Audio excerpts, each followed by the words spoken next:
Hello, and welcome to another episode of the William Branham Historical Research Podcast.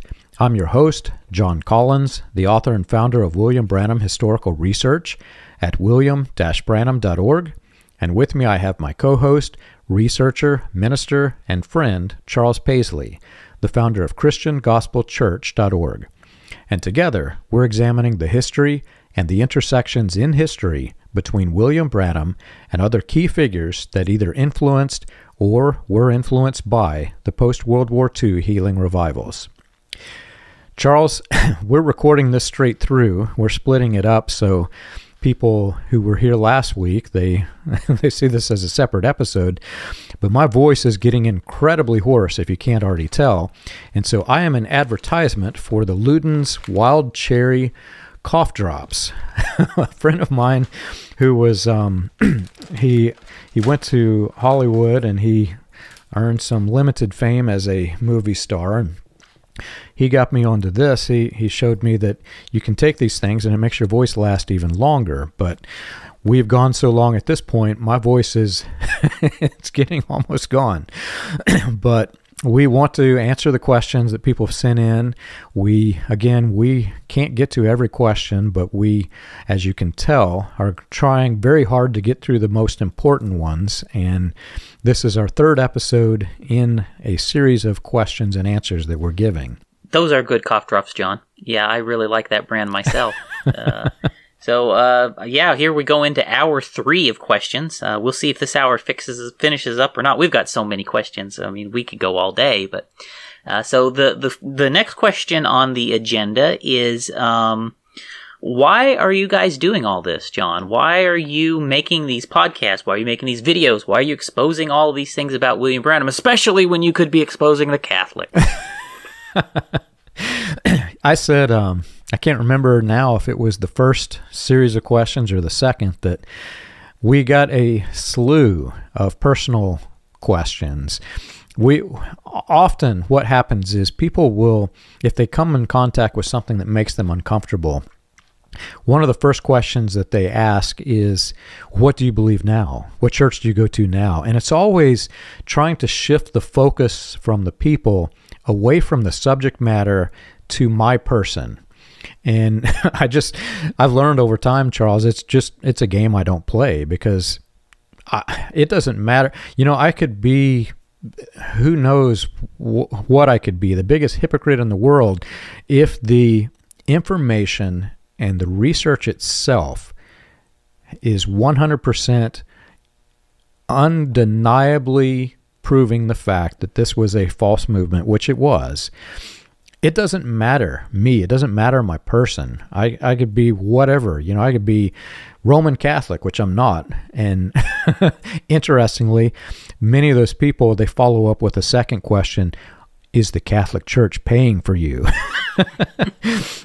It's so funny. I mean, if people had any idea the amount of time and energy I focus into trying to help people, they would never ask this question. But I did allow this one. This is a question of personal attack, but I did allow this one because this is important to me.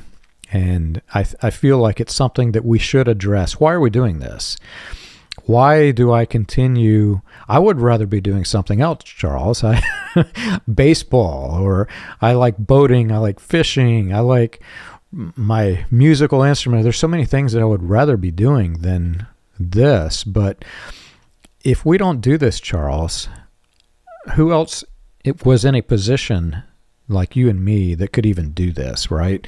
There are people who left the message, and you know, I'm not discrediting any of that. There are people who left the message, and they're actually more powerful in helping people out of the cult than anything that I do, because their focus is to help people out of the cult. My focus has never been that. My focus is to document what happened, because I'm one of the few who knows the inside story. My family was at the top of this. I want to document what happened, and I want it to be a beacon to the world that says, there is danger in this water. Do not swim. You know, the majority of people who were in my position, because I'm not the only one who is at the top of this, The majority left quietly. They let it go. They knew that if they were to be outspoken, they would get bullied, which we mentioned it in the finale episode. I was bullied. Instantly. My uncle spread around the world it was either the third day or second day that I'd left the message. As soon as he found out, I had an uncle that was very high-ranking in this cult that spread that I was homosexual, because homosexuality in this cult is it's a mark. You're marked and people won't listen to you. And it was highly effective. There were people that, whether they believed it or not, I was marked. And none of it was true. But the family heavily pressured me.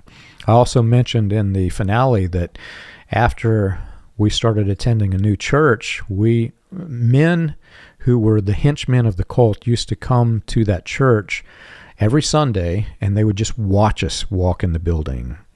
And it was harmless, right? They're just watching us, but that was pressure. They were trying to intimidate us. That's what it was.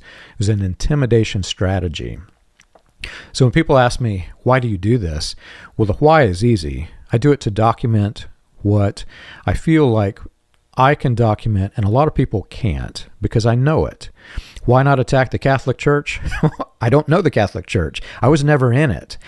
The Catholic Church, as you know, as research indicates, the Catholic Church has a lot of skeletons in their closet. There are a lot of things that they have done that is not only questionable, but some of it is purely evil. But if you read through the archives of the Catholic Church, you're going to find where they have documented their own history. And to a large extent, the Catholic Church is actually reformed. This cult erases their history. So for the Catholic Church, I don't need to document it. You can go on Wikipedia and you can find the Catholic Church and you can find its critical history. This cult, until I began my research, Charles, you know this as well as me because you researched, even on Wikipedia, everything was whitewashed initially. There was not a single critical, there were some critical things, but there was not a single critical research of William Branham and the healing revivals and the message that was prominent enough to gain attention. There was a lot out there, but it was all just kind of sliding through the cracks because there wasn't anybody who was in a position such as me who was with the people at the top to know. So why do I do this? I do this because who else? I think that's a good answer, John. And, for me, why I do it, I care about the people in the message. I love the people in the message. They're my people, right? And here I am, John. I'm over the halfway point of my life. I am set in my ways. I'm content with my lifestyle. I'm probably never going to change as far as any of that stuff goes. And I'm, as far as the message lifestyle, I lived the message lifestyle better than almost any other message believer I knew. A lot of them, a bunch of hypocrites, but I still live the message lifestyle better than a lot of them do. But, I love the people in the message, and I want to help the people in the message. I left the message not because of any problems that I had along that way. I left the message when I found out they were lying to us about the midnight cry and the shout and the thunders and the seals opening. I found out that was all a hoax, and they was lying to us about it. That is really what made me quit believing the message. And, when people like me and you, John, leave, right? I was content to go away very quietly, and that's what I did for over a year. I just left quietly. And maybe all of you message leaders who are listening to this, you can take down some notes here. It might help you when other people leave. If they had just left me alone, I would have went away quietly. That was entirely my plan, right? Because that's the trade, right? You let me go quietly, I'll go quietly. You don't let me go quietly, I'm not going to be quiet. So if I have to live with months and years of harassment, well, God have mercy. I might as well just go ahead and start telling the truth about you people. And so that's exactly why I have done it. they haven't left me alone, so, what's the point? I feel like I have some obligation to tell the truth, and the only incentive not to is the fact that you might be able to live in peace without them harassing you constantly, but if they're going to harass me constantly, I might as well tell the truth about them, right? And so that's really it's a very simple logic in my head. So that's part of why I did all this, because they're not going to let me live in peace. Well, fine. I might as well just tell the truth about them. So there's that aspect of it. And then I love those people. Those are my people. Those are the people I want to help, and they already know how bad the Catholics are. I don't need to tell them about that. But they don't know about their own problems, so I'm telling them the things that they need to know. And if they don't want to listen, that's okay. I still love them anyway, and they're fine people, some of them. But then the ones who care, that to check it out. Well, here it is for you. So why am I doing this? I'm doing this because I love the people in the message. They are my friends. They are my family. They are my only friends. They are my only family. So who else am I going to help if it's not the people that I care and love about, right? I mean, so there you go. That'd be why I'm doing these things. Yeah, and you mentioned that had they not bullied you, you probably would have went away silently. For me, this was a roller coaster. When I left this thing, it was an absolute roller coaster of ups and downs. And it was so traumatic for me. My memory has blocked a lot of it. So it's real hard to remember every single hill and valley in the roller coaster. But I will say that I do share that. Had they not bullied me, I probably would have just walked away. I did disagree with some things. I had some questions, and at its surface, for me, the biggest problem was he simply wasn't a prophet, and they're claiming that he was, but prophets of God don't have failed prophecy, and I had some questions about that. Well, they tried to suppress it for me. They tried to not just suppress me, but they wanted to suppress this knowledge to the whole general cult, and when they attacked me in the way that they did, it made me realize that something was wrong, and that's what sparked me into this research and digging. I have to know what's wrong. I have to know, well, what are they hiding? I'm curious. Why, if they're hiding something, why are they hiding it? So I had to dig deeper, and it morphed over time. Like you, I loved the people in the cult. I wish every single person in it could be free, especially the children, man. It even today, it breaks my heart to see children growing up in this, because there's this period of time where ignorance is bliss, and as a child you're happy and nothing seems off or wrong, but suddenly as you turn into adult, you can watch the people even visually. I don't know if you've noticed this after leaving, Charles, but you can see the rapid rate in which people appear to be getting older in the cult, because they're so burdened down. It's wearing them out, and it breaks my heart. So there was a period of time in which this happened, and I'll go a bit deeper than I probably should, but also people tell me falsely that I'm this brave individual who has conquered mountains from being so brave, and I can assure you it wasn't that. As I was going through all of this, I've mentioned it in various different places in our podcast, but I was going through some severely traumatic issues and some really problematic health issues, and I thought I was dying. And so as I was, leaving this cult and I was reconciling what had just happened to me, I thought, well, they're lying. The world needs to know. It needs to be documented in a way that in the future, after I die, anybody can find it. And if I'm going to die, I'm just going to go out with a bang. and then I didn't die. I don't know if it was because of, like I mentioned, people in the cult, they age a lot faster and more severely than people who are in normal Christianity that teaches the gospel. After I left, things just suddenly started getting better. And I don't know if that was just psychologically or there were some actual health issues that did get better. Medications that I was told I'd have to take the rest of my life that I don't take any longer. And after leaving the cult, it just simply got better. And the pressure, the fear, the burden of fear that they place on you, it's kind of like this next question that we're about to get into. The fear was a crippling fear. And there were things that were taught that just are so wrong and so weird and should not be even mentioned from a pulpit, like this question. This person asks, didn't William Branham say somewhere that the American government was building prison camps in Alaska to put message believers in? Do you know if he said that? And if he did, could you please add it to the list of topics that you could talk about? That's a really interesting statement of William Branham there. And yes, he did say on tape several times that people were going to be put into basically a concentration camp type gulag in Alaska if they did not submit to the World Council of Churches. And this is something that he said it a number of times. And the World Council of Churches was a boogeyman that William Branham used.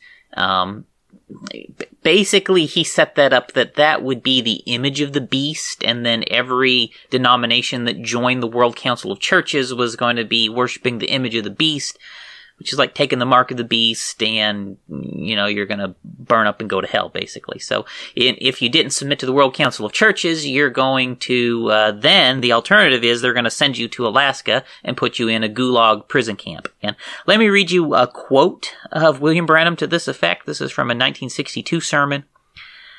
He says, he's telling a story here about someone that's going to end up in the gulag. He says, the father stood up and said, it's against our religious belief for our children to wear shorts, our little girls, 16, 17 years old, to wear shorts. It's against our religious beliefs. And they dismissed it, and they expelled the child from school. And I understand that everybody that won't agree and come into the international agreement of this fellowship that they're trying to form to unite all the churches together, the Federation of Churches, that all that won't come in and unite with it, they'll make a little province. They're going to send them to Alaska. You might as well get ready for cold weather, because it sure looks like it's coming. So that's what William Branham said about all the people who don't submit to the World Council of Churches going to Alaska. You find other quotes like that. But honestly, John, that is just a nutso conspiracy theory. I don't believe the World Council of Churches ever really had a plan to exile all of the people who did not submit to them to a gulag in Alaska. I don't think that's true. No, it's not. And I've mentioned before, I think in the last series, but we're getting into, hopefully in the future, we're getting into some interesting history, American religious history, about the invasion of the communist scare and how it impacted the religion. And through fundamentalism, they basically took all of these different world conspiracy theories, embedded it into American Christianity, and then built entire mountains of doctrine on top of it. And at its core, it was just simply false. So William Branham said this. Now, if you go to a message cult church today, it's highly unlikely you're going to hear it. I'm certain that the person asking this is probably as old as me or older, because it's something that used to be taught. They have whitewashed a lot of their history. To some extent, they've tried to change it from an atmosphere of fear to I don't know what you'd call it. It's not the gospel. It's an atmosphere of burden. That's how I'll call it. They changed it from an atmosphere of fear of hyper fear to an atmosphere of fear combined with burden. That's probably the easiest way to explain it. And my family, I have a family member who mentioned that every day as this person was getting ready to go to school, they would get on the bus, and as they were walking to the bus with their parents, they would turn and just grab onto the leg and cry and cry and cry. I mean, even to an age that it's embarrassing to be like this, because they were afraid that they would get on the bus and go to school when all of this would happen, and that their parents would be sent to the prison camps while they were in school, and they would never reunite with the parents. That's the level of fear that our parents, my parents, grew up with. That's, the generation of people that I'm talking about are the age of my parents. So this is something that used to be widespread. You're not going to hear it much in the cult today because they try to whitewash their history, as we've mentioned. But this is problematic. This is a gospel of fear, not a gospel of love. Yeah, it's crazy how this stuff has evolved over the years. And you're right, the talk about World Council of Churches being the image of the beast is something that I think gradually may have died out in a lot of places. I know in our churches it was still mentioned occasionally, but I want to say after the 90s, as you come into the early 2000s, it seems like, at least where I come from, it is an idea that's kind of faded away. Even though I will say William Branham included that in his interpretation of the fifth seal. So that is actually, thus saith the Lord from the angel, that the World Council of Churches is the image of the beast. So I don't think the message really can completely divorce itself from that idea without actually rejecting the revelation of the seals. So, yeah, but at the end of the day, it's just crazy conspiracy stuff. I know they would always say, and William Branham said too, that the World Council of Churches was a secretly communist institution, which I think there might actually be some truth to it, that they were influenced by communism, but ultimately with him, that means, communism was controlled by the Jews, and then it's all part of the deal with making a deal with the Pope to everything else, which all that is just bizarre nonsense. There's maybe elements of truth there that they grab at, and then pile on with the crazy conspiracy stuff. Something else. So, moving on to the next question, John, it's where did William Branham get the idea of 7 dimensions from? 7 dimensions. I've thought long and hard about this question, Charles, and how best to answer it. I think William Branham went deep into prophecy and envisioned the future and saw the Doctor Strange Marvel movie of the Marvel multiverse. No, this is so weird and out there. I mean, to a normal Christian who's never heard this from behind a pulpit, they think, what on earth is this? This sounds like Eastern mysticism. And, my answer is simply that William Branham had a lot of different influences, many of which were not Christian influences. And whenever you study this out to its conclusion, and especially if you study the heresies that Irenaeus mentioned, which ironically is one of William Branham's quote-unquote church-age messengers, you find that this is woven throughout Eastern mysticism, to some extent Jewish mysticism, Hinduism. I think even there are various sects of Gnosticism that included this. This was not a Christian idea, but William Branham, whatever his source that he ripped this from, whatever the source, he tried to change it into a Christian doctrine and then introduce it into the church as Christian theology, when I can assure you, Charles, this is not Christian theology. Right. There's certain things when William Branham would talk about the 7 dimensions that I do think give away its origins. When he talked about the 6th dimension, he would talk about the 6th dimension as being filled with cosmic light, and the 6th dimension is where the dead saints live. Basically, the spirits of the saints live in the 6th dimension. And then he would say the 7th dimension is where God lived. And I think those two give us the strongest clue as to where this came from. And that is Hinduism. That is actually the beliefs of Hinduism, that the 6th dimension is where the cosmic light is, and that's where the spirits of dead saints or dead gurus to them live.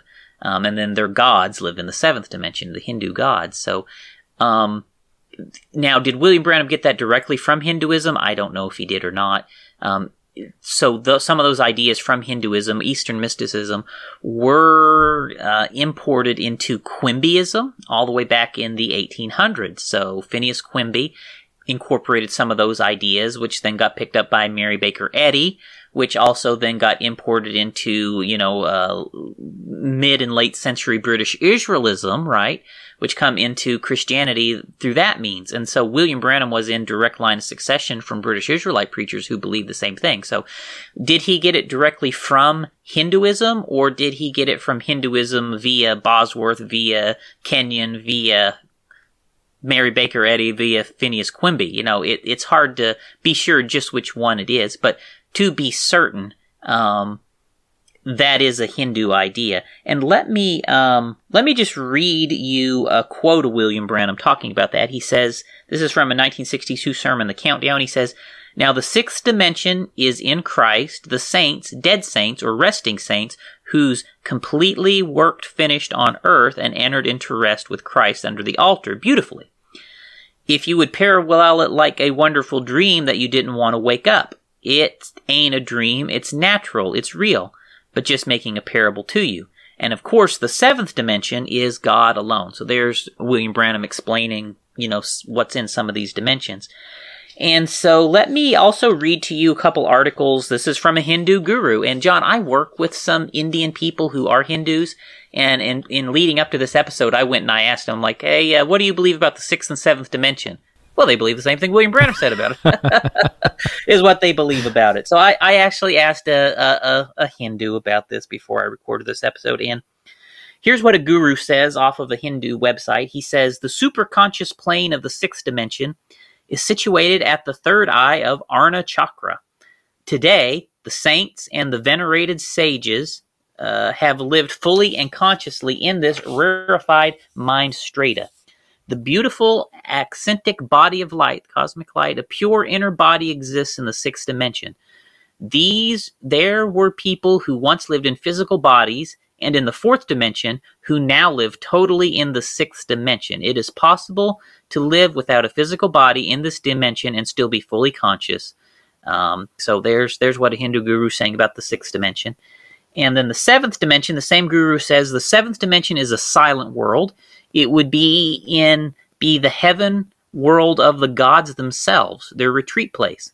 All of this takes place within you, within the wonderful mind of man, your mind." So William Branham's teachings on seven dimensions is modified Hinduism. I would agree with that. I too, in the IT world, it's hard not to. I've worked with many Hindus and worked with many Christians who knew the gospel. And I have to say that a large number of people in the message live quite sheltered lives, because if you're ever in an office environment where you have Hindus and you have actual Christians who actually know the gospel, it's really difficult to retain this false gospel religion.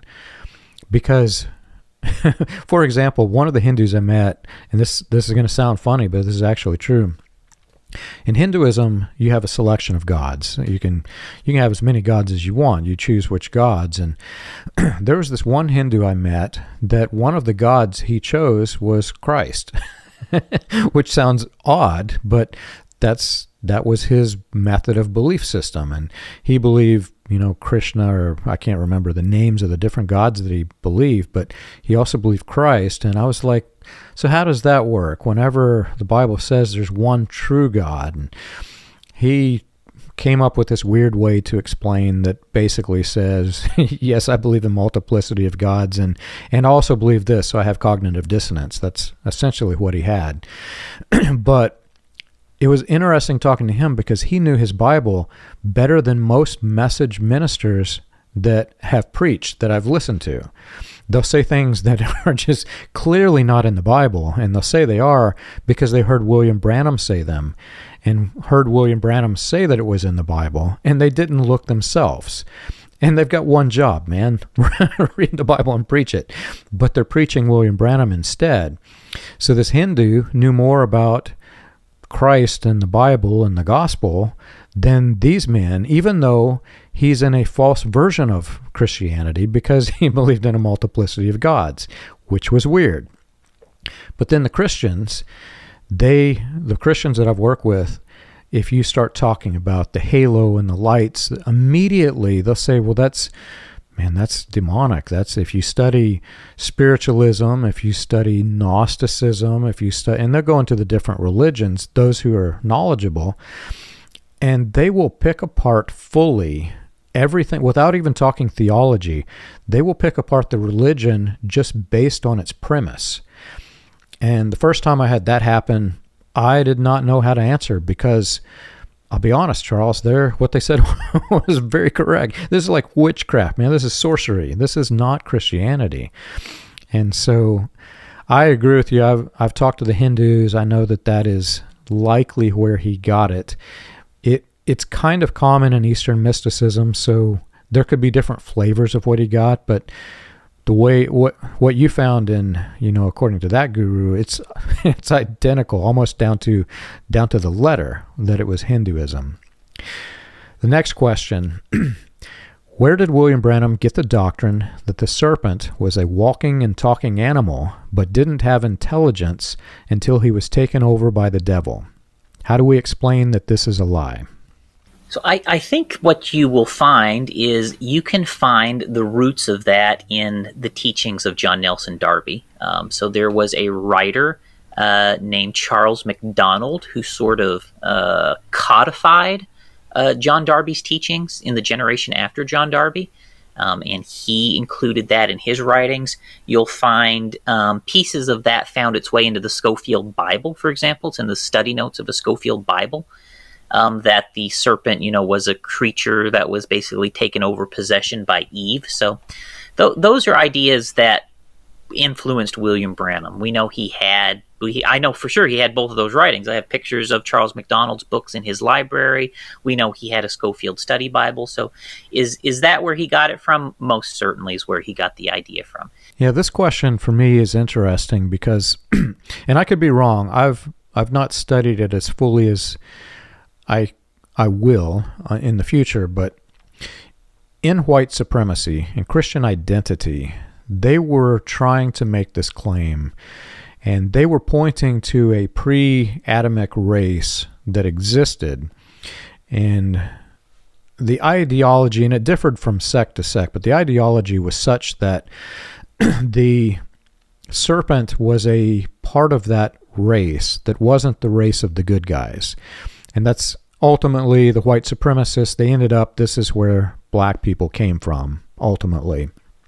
The Bible, if you read Genesis 3, it talks about the serpent being more crafty than any of the animals, of the wild animals. So the Bible clearly talks about having intelligence before the fall. It also talks about the serpent talking. It's telling the woman, we could eat of the fruit of the trees of the garden, but you must not eat the fruit that's in the middle of the garden.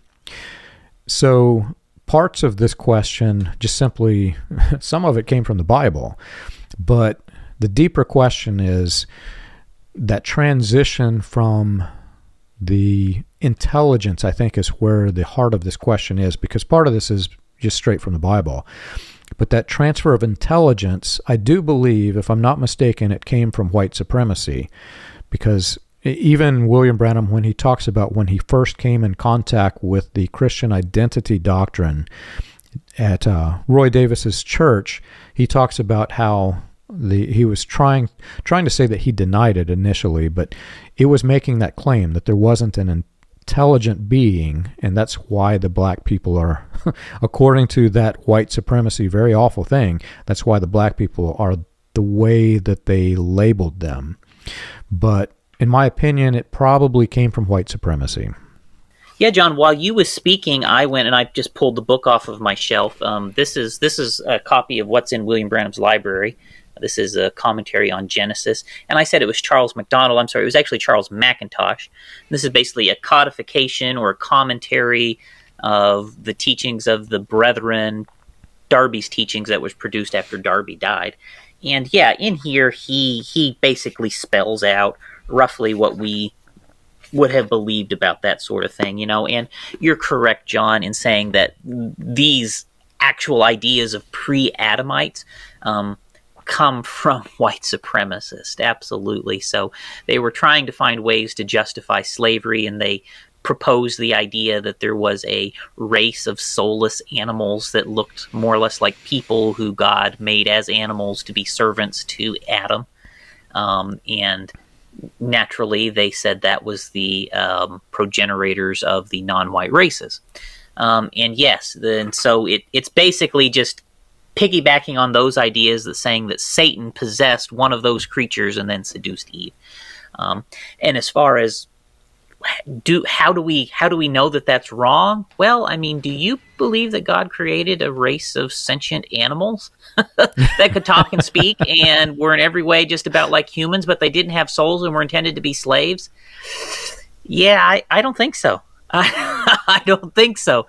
So, I don't believe God would do a thing like that. And so now if you do, well, that's between you and God. But I just don't believe that God created a race of sentient feeling animals that are just about like people but were intended to be slaves to the master race for all eternity. I just don't believe in that. Can you explain about the 4 versions of William Branham's angelic commission story again? I would like to know more about the second version where he was in his living room. How do you know that there is that second version? And I believe this question came from someone who was trying to understand back when we did how the angel came to me. We said there were 4 versions of the angelic commission: the 1945 version, the in my room version, the in a cabin version, and then the in a cave version. So you got the 4 versions, and they were wanting to understand why we thought the in my room version was different from the cave or the cabin. Yeah, you can tell this also is from somebody who was in the cult. We mentioned this in one of the previous questions, but if you have a person who makes a false claim and you suddenly realize it's false, if you're not brainwashed and manipulated, you're just going to leave and ignore every single thing that the person has said forever because they just lied to you. But if you're in the cult and they make a false claim and you learn it's false, and then they've got another claim, well, your mind immediately tries to say, well, let's ignore the false one. He made this other claim and it was true. And then you'll defend that claim until somebody can prove it's false. And then you say, well, no, he's got this other claim. Well, it's true. And that's the way brainwashed individuals think. It's sad, but that's the way that they think. I've been trying to think how best to talk about this. The simple answer is we got it from his recordings. He talks about it himself on the transcripts. You can go back to one of our previous podcast episodes and we actually, on the video feed, we actually show the text of it so you can see where he got it. But the problem, like I said, I'm addressing a different question than the one was asked because this is coming from a person who's probably going through that, trying to reconcile how they've been lied to. Well, Charles, if you were to commission me to build you a shelf for your living room, and I come home and I tell my wife, I've been commissioned to build a shelf, and I go in my garage and I start building it, and then you call me again and you say, John, I'm commissioning you to build me a shelf for my living room. And I say, okay, I'm in the garage, I'm building it, Charles. I'll build you the shelf. You call me again 10 minutes later, John, I am commissioning you to build a shelf for my living room. I'm going to start saying, Charles, look, man, I'm in the garage. I've got the wood on the saw. I'm cutting it. Let me build it. You'll be fine. And then you call me back 10 minutes later, John, I'm commissioning you to build a shelf for the living room. Well, that's what happens with William Branham.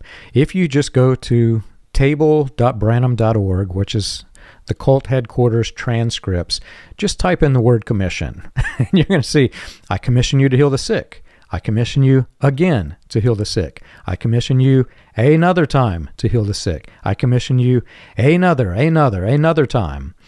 One of the best books that lays this out is Peter Deiser's Legend of the Fall. That's the first time I actually never noticed it until he pointed it out. He's commissioned left and right. Here's a commission. Here's another commission. You get a commission. You get a commission too. It reminds me of Oprah. You get a car. You get a car. even in, somebody sent me one of the earliest pamphlets that William Branham, I think this is a 1945 pamphlet. William Branham is commissioned to heal the sick without even an angel. So, and in this pamphlet, he talks about he is commissioned 2 times in the same pamphlet to heal the sick. One time, I think it's 1936, if I'm looking at the dates correctly in this book. 1936 was the earliest.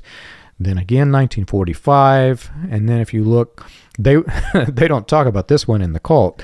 But if you look at the transcripts, there's another one. There's angels, there's demons, there's all kinds of weird commissions. But the simple answer is, if you're looking for it, go to the transcripts, type in commission. Yeah, if you want to check out Peter Deiser's book, it is really good. And you're right, John. I mean, he documents the dozen different times William Branham, I think more than a dozen times that William Branham claimed that he was commissioned. And yeah, and it is kind of bizarre. Like, how many times does a man need to be commissioned? Is there, it's odd, right? It is odd. And I understand the question too, about the 4 different versions, because, the 1945 version, that's very clearly wrote in, I was not disobedient to the heavenly vision. The cabin version is very clearly documented, like in his book, A Man Sent from God. And then the cave version is William Branham extensively told that on tape. So all 3 of those versions are very clear. And I think when we did the episode on this, we mentioned that the second version was the most obscure one, just because there's the least on it. But the reason that we would suggest to you that it is a separate version is because there are details in that which cannot fit with either a cabin or a cave, and also don't fit with the 1945 version. And he also doesn't say he's in a cabin or a cave in that version. He says I'm in my room. And let me just read you one quote from one of the times he told this version, and these are the very first times he told this on tape, is this version. I'll just kind of point out a detail to you here. He says in a sermon, The Angel of God, from 1947, he says, a little over 2 years ago, so notice that put it in 1945, right? A little over 2 years ago, which is when the I was not disobedient to the heavenly vision tract came out. A little over 2 years ago, I was sitting in the room, right? I was reading the little Schofield Bible, and I heard something. He just says, I was sitting in the room. He doesn't tell you where he's at, other than he's sitting in a room. But he says, I heard something. First, I saw a light, and I thought it was an automobile that turned the corner. But it was not. But it turned, but it got brighter, and I looked out the door, and there was no automobile. Okay, now, if William Branham was in a cave, do you think he'd be opening a door to go look to see if an automobile turned the corner? No. Okay, so it don't fit the cave one. And if you put it, for example, with the cabin one, the cabin story, he's out in the middle of the wilderness, and he had to hike back there to get there. There's no street for a car to be turning a corner, right? So the details of these stories do not fit with cabin or cave, right? And this is like the hybrid where he's going from the 1945 version, because he's putting this in 1945, is the hybrid between that and the transition to the cabin version. And the reason we would suggest to you this is his home on Ewing Lane is because if you know where his home on Ewing Lane is, it's right at a street corner where if a car turned the corner, the light would shine right through the windows in his home on Ewing Lane. So the internal evidence in the story would suggest to us that he is in his room or in his home on Ewing Lane, and a car turns the corner and shined a light through his window, and so this is what he thought it was. So I just hope you catch that. So that is why we would say that second version is a distinct version that's neither cabin nor cave nor 1945.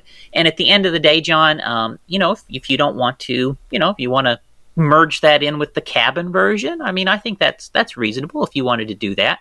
But you still got 3 versions of the story.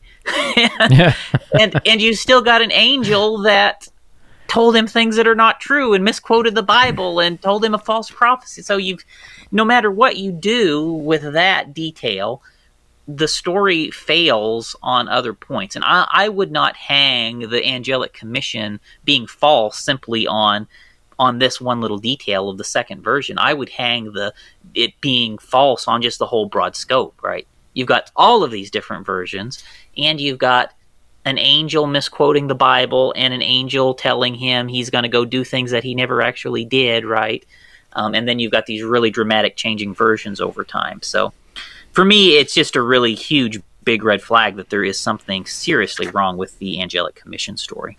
For me, it's this simple. If somebody told you that it was a matter of life or death, that you go out to this road and turn right and go past a cave, and then you confirm it with them and you say, okay, so I'm going out to the road and I'm turning right and I'm going out past the cave. And they says, no, I want you to go out and I want you to turn left and go by a cabin.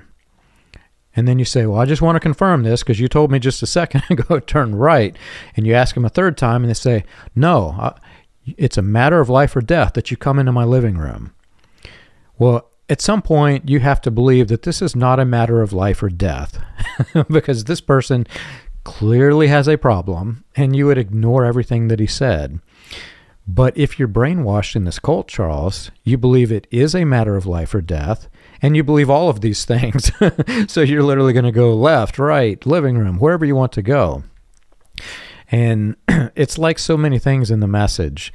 There are so many things that if you take the one thing that he said and then take another thing that he said and try to mix them together, the details just can't go together. And so they're completely false.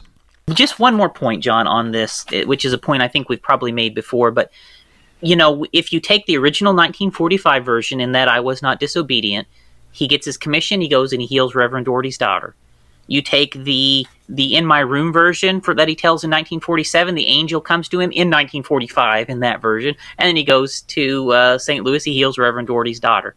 When you come to the cabin version, like in A Man Sent from God, the angel comes to him in 1946 in this version, and then he goes to St. Louis and heals Reverend Doherty's daughter.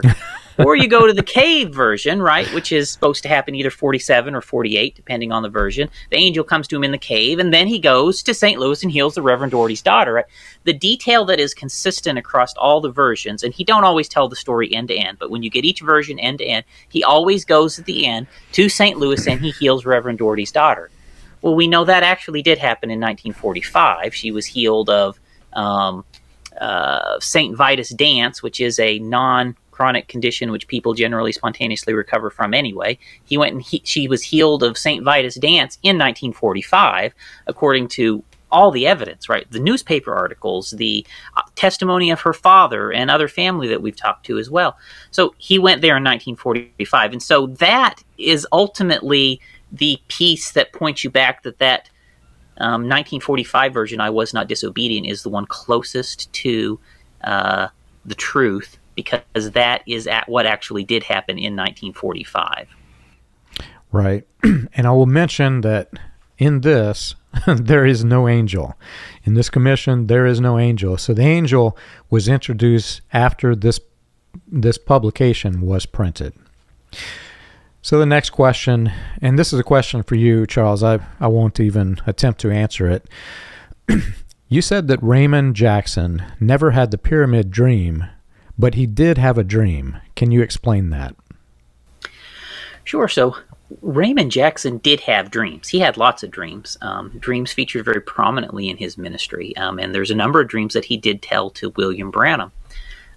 Now, what's important here is to notice what William Branham does with it. So Raymond Jackson, in this particular pyramid dream, I say that in air quotes, pyramid dream, he dreamed that he saw William Branham with like a crowbar, and he's like prying up a kind of a cavity in a rock, and as he pries up the cavity, inside this cavity in the rock is all these gems and jewels, and everybody oohs and ahs, and then William Branham walks away. And after William Branham kind of disappears over the horizon, all the people go crazy. Where did William Branham go? And so that's the gist of the dream, and it kind of ends with everybody going crazy looking for William Branham.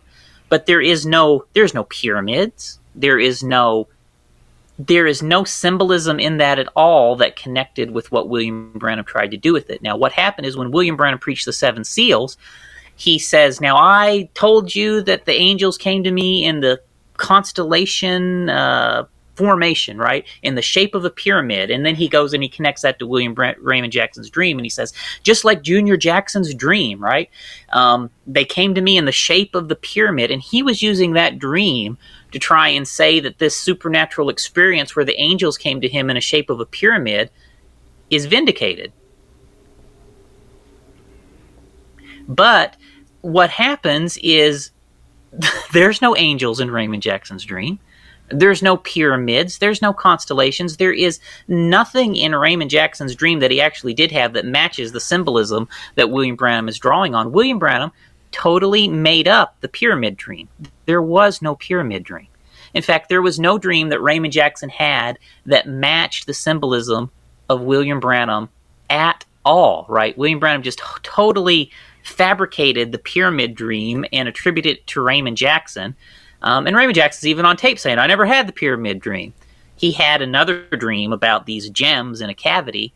And when you see that, you realize, wait, there's no matches in the symbolism here. It's just, it just ceases to make sense. And then you have William Branham making up these really crazy stories. And that's not the only dream of Raymond Jackson that William Branham fabricated and made up and then said he had it.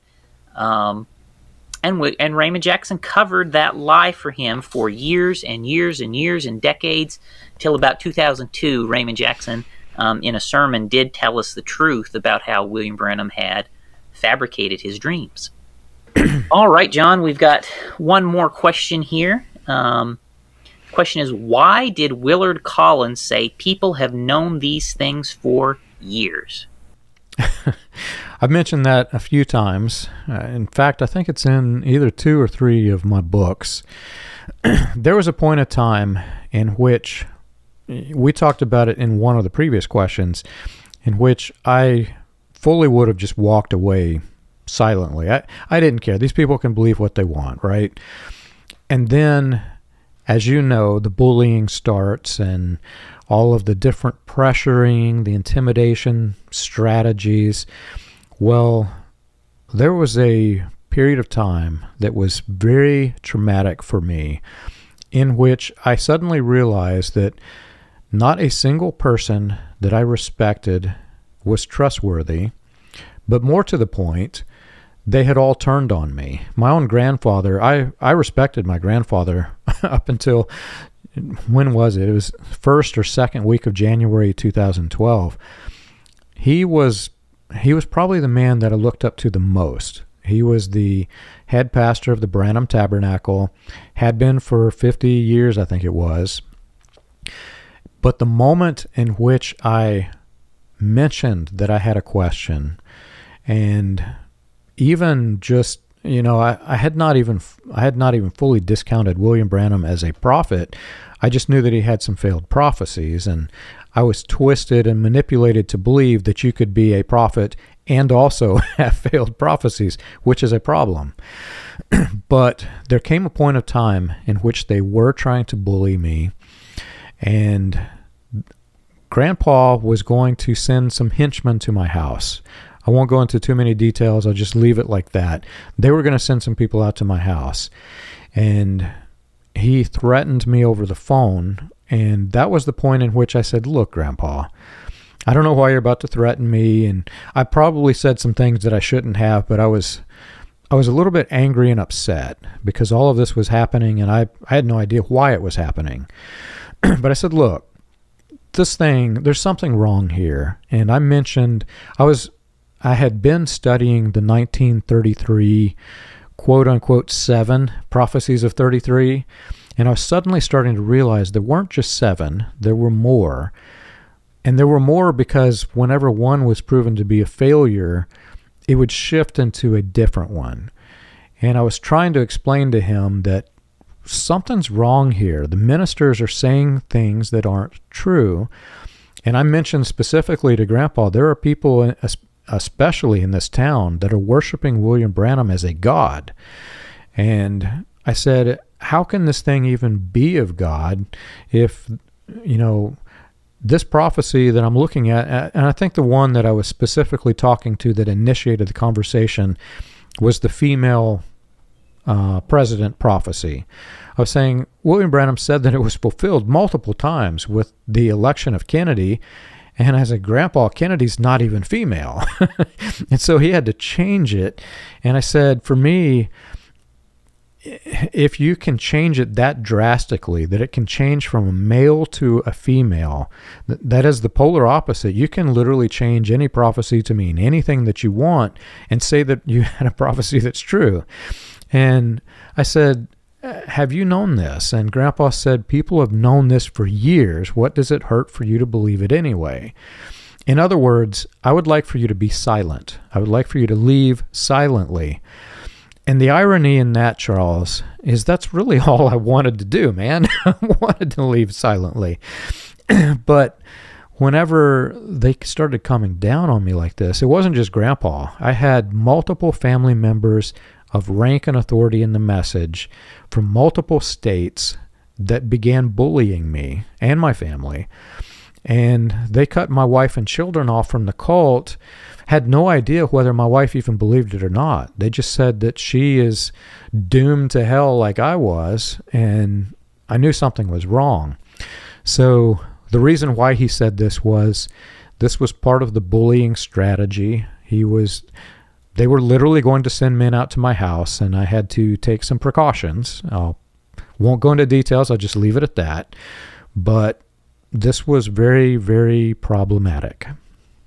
The way they react to questions, I mean, especially critical questions, if that does not demonstrate that this thing is a cult, it's something else, right? I mean, if a question seems to like hit critically at the core of their beliefs, they kind of lose it. And I think, John, to me, that actually speaks to the weakness of their own faith and their beliefs, right? They know it's weak, and they don't want to be questioned on it. And a lot of them know better, especially the ones up at the top that have been around a long time. They know there's very serious problems, and they have at best a weak belief in the message to begin with. As I've said before, a lot of people in leadership in the message do not actually believe the message. They know this. They know this isn't true. And just like you found out, they already knew the problems, right, before we even asked about them. And and they just want to try and bowl you over and shut you up, right? And it is really absolutely despicable. You know, I have like some of the people, the same thing, that have come down hard on me. Or like one of the men, I asked him, so William Branham made all the stuff up about the cloud? He says, yeah, that's pretty much how it is. Boy, he came down on me like a ton of bricks for not believing the mess. He didn't even believe it. He's the one who told me it wasn't true. You know, the same with the KKK stuff. It was the preacher who told me, one of the preachers who told me the KKK stuff was true, come down on me like a ton of bricks that it ain't true, but he's the one who told me it was true, right? And I could go on and on, right? John, you're not the one who convinced me that this stuff is true. They did when they told it to me from their own lips. Yeah. Because they knew it was true before we even started looking into it. And they thought they would just bowl me over and I would, oh, okay, you all believe that this is all true and we're just all going to go along anyway? I don't think so. I mean, I have a conscience. I want to sleep at night, and I don't want to go to hell for lying to people for 50 years. And if you guys are comfortable with that, why, hey, go ahead with that. But, I mean, I know what the Bible says about liars in the lake of fire. I don't want to be in there. It sounds uncomfortable. But anyway, let's go to the next question. I think the most common question we get of all, whenever I look through the comment feeds and people send it into my email, is this. If William Branham was not the prophet for our age, then who is? So, John, this is a question that gets into, we might say, theology or the Bible a bit. So I'm going to be careful in how I answer this question here. But I would suggest, the premise of that question is itself flawed. All right. So that question is, where do we go from here? If William Branham wasn't the prophet for the age, who is? That tells me you're looking for a new cult leader. That question tells me you're looking for someone to replace William Branham as your cult leader. Not a good idea. Not a good idea. Okay. So you need to just step back and ask, why are you even asking that question? Why do you think there is such a thing as a prophet to this age? Who told you there's such a thing as a prophet to this age, right? Was it by chance the man who thought he was the prophet to this age, right? I mean, you got to examine, why do you even believe in that? And I would suggest to you, if you're in the message, the only reason you believe there's a prophet to this age is because the man claiming to be the prophet to this age told you there was. The only reason you believe there is a seventh church age messenger is because the man claiming to be the seventh church age messenger told you there was such a thing, right? You don't believe these things because you opened up the Bible and read them out of the Bible. You believe these things because the man claiming to be all these things told you there was such a thing to begin with, right? And before you decide to go out and look for someone to fill William Branham's shoes as your next cult leader, I would suggest to you might want to go back and actually re-examine and be sure that you should even believe in such a thing as that to begin with, right? And until you're willing to do that, I certainly would not in any way, shape, or form be pointing to you towards a new prophet for you to follow. And that would be my most immediate advice on this question. The first time I had this question, somebody asked it, and this is usually coming from a person who's in the cult, and what they're trying to say is just like you said. If we're not following this cult leader, then tell me who is the correct cult leader to follow. Generally, they follow this up with, you're working with the Catholic Church. The Pope is your prophet for the age. And there, like you said, it's flawed, but there are a few flaws here. There are people who have left the cult who are in our support groups, and I've actually heard recordings of this. Their ministers will say, you're following Charles or you're following John as the new prophet. Well, we've never had a prophecy, Charles. So we can't be a prophet. But even deeper than that, prophet for the age. I never will forget the first person that asked this. I said, well, are you certain that there are church ages? And they said, absolutely, it's in the book of Revelation. I said, well, show me the verse for that. And they go look, and all they find are 7 churches. They don't find 7 church ages. And they said, something's wrong. I know that this says age in here. I said, well, show me where. And they look, and ended up, it's obviously not there, because that is extra biblical. It's the dispensationalist theology. So what ended up with is they begin to attack my person. Because they can't defend what they believe, they resort to attacking the person. And that's the point in which I just cut it off, because once it gets to that level, I don't engage because I can't help them. But like you said, the premise is false. It is looking for another cult leader, but generally, it's usually a weapon to attack. So when you see that in the comment feeds, it's because they want to say that we're following the Catholic Church, or in the words of some of the people who are commenting, they say John is paid by the Pope. And that's, I wish I was paid by the Pope. I don't wish that I would follow the Pope's agenda, but I'd love to have some money, but we don't get any money from the Pope. I'll tack on one more thing, because the first part of that question, was where do we go from here? I would say this: if you want to continue to be a Christian, where you go from here is Jesus Christ. I mean, that really is the answer. Don't go find a new cult leader. Go find Jesus, for goodness sakes. I mean, that's the answer. And that's the problem that got you in this pickle to begin with, is because you let somebody usurp the role of Savior in your life. Instead of depending on Jesus to save you, you're dependent on William Branham's shout to save you, or you're dependent on William Branham's message to save you, or this, that, or the other from the message to save you, rather than dependent on, I don't know, what a novel idea. Let's depend on the Savior to actually save us, right? I mean, Christianity 101. How about go back to the basics and start believing in the Savior is actually going to save you, and then go from there. That would be my most important instruction. That is what I have tried my best to do.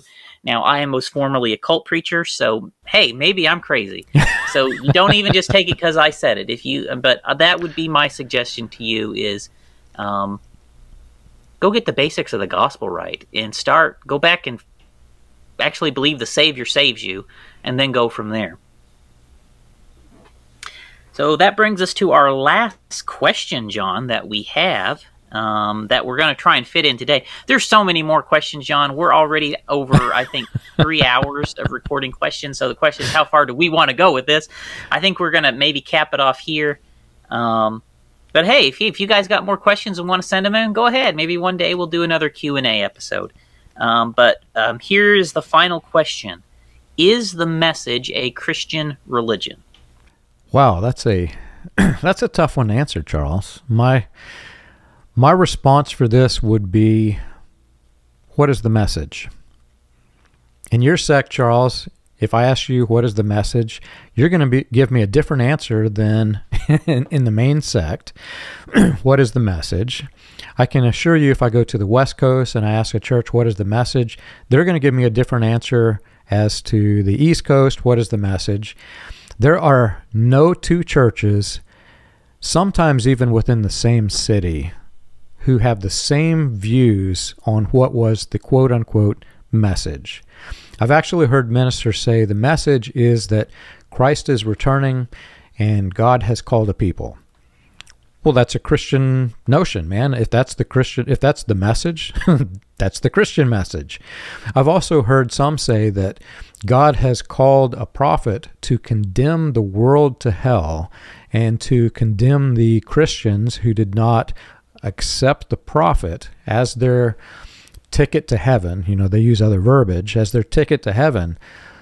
God sent this message to condemn those to hell. Well, that's the anti-Christian message. So if you ask, is it a Christian religion? Well, what's the religion is my second question. First, what's the message? But second, well, what's the religion? It's different. You don't find any agreement or coherent thought. And I always go back to the verse, God is not the author of confusion. When you examine the religion, it is a religion of confusion. When you examine any doctrine and you go study, we've got the resources to study what the man said. Was he a Trinitarian? He said, I accept the Holy Trinity. He accepts, specifically, I accept the third person in the Trinity. So any group who forms off of William Branham's theology of accepting the third person of the Trinity is going to oppose those who say anybody who accepts the persons of the Trinity are condemned to hell. They've chosen the mark of the beast. Well, that's their message. That's their religion. William Branham said both. So which is it? Is he Trinitarian? Is he anti-Trinitarian? What is the message? What is Christianity? The problem for me is that this is deeper than just the message. We mentioned this, I think, in the first series of questions that we answered, but this was a plague that infected the Christian church. And it was a movement that transformed what it meant to be Christian to a general public audience. Many of those men who left this, knowing that it was heresy, they got into positions and they were influenced, so they began to influence denominations. So this was a cancer that spread throughout American Christianity. It changed the view of what is the church. The church is the people.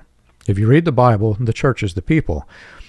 But in the message, they think the church is the message people or the message denomination of faith, but they'll say we're not a denomination. Everybody's welcome, but everybody's not welcome. So for me, the answer is this simple.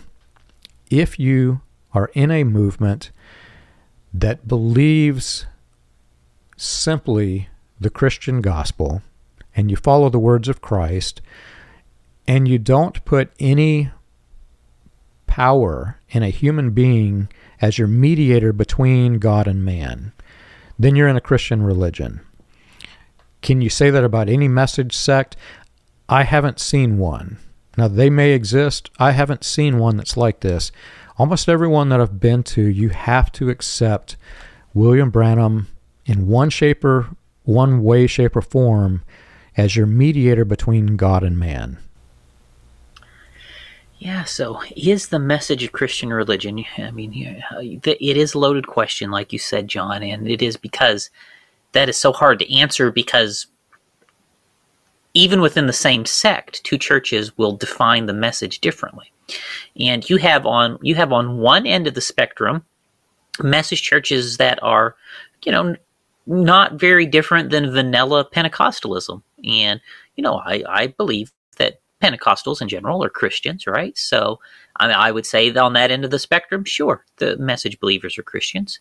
But then you get to the other end of the spectrum where they baptize and pray in the name of William Branham.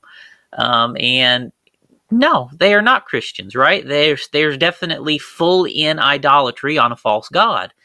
And so you have the spectrum from one end to the other, and at a certain point in that spectrum, you cross the line where William Branham is usurping the role of Savior, the role of Holy Spirit, the role of God. And at a certain point, you go so far down that line, and you got to say, I don't think these guys are Christians anymore, right? When William Branham has entered your formula for salvation, no, you're not Christians anymore, right? When the Holy Spirit is no longer guiding your life, but something else, the message preacher has entirely usurped the role of Holy Spirit guiding your life. Are you a Christian anymore? I don't know. Maybe things start to get fuzzy, right? So is some of our people in the message Christian? Sure, lots and lots of people in the message are true, genuine Christians. And then also lots and lots of people in the message are idolaters of the worst sort and actually worship a false god. And, I would not want to paint with too broad of a brush. I think that generally it's not up to you and I to judge people's hearts and souls as individuals. That's up to God, right? But we can say the message leans towards an idolization of William Branham. Even the sects that would not present themselves in that way, there is some role that belongs to God that they have definitely given over to William Branham or to their present leadership / ministry, standing in the role of God. That is, depending on which group it is how problematic it is. So, is it a Christian religion? It depends. So I think that is the last question we're going to try and tackle here, John. It's been great answering everybody's questions. I feel like we've got to the most pressing ones, and I'd been collecting these for a while. Some of these come from just all over the world, some of these questions from our different friends and listeners. And so it's been really great interacting with the audience. So like I said before, if you got any more, go ahead, send them in. Maybe we'll do another QA episode, or maybe nothing else. I can just maybe point you to places where we've answered the questions before. Well, Charles, this has been quite an adventure, start to finish, from episode 1 to, I think I said it wrong in our finale. I think I said 160 something, but I think it's 60 something that we've done. It feels like 160 something, but it's been quite an adventure. And this episode has been, if you know my voice, I get really hoarse. So this is quite an adventure, and I am a poster child for Luden's cough drops, because you talk too much and we will help you talk more. It's gotten me through the episode. I did not think I would have a voice when we got done. We're at, 3.5, almost 4 hours we've recorded. But this is, as we mentioned in the finale, this is the final after finale episode of Q&A that we did promise you, and we're taking a break.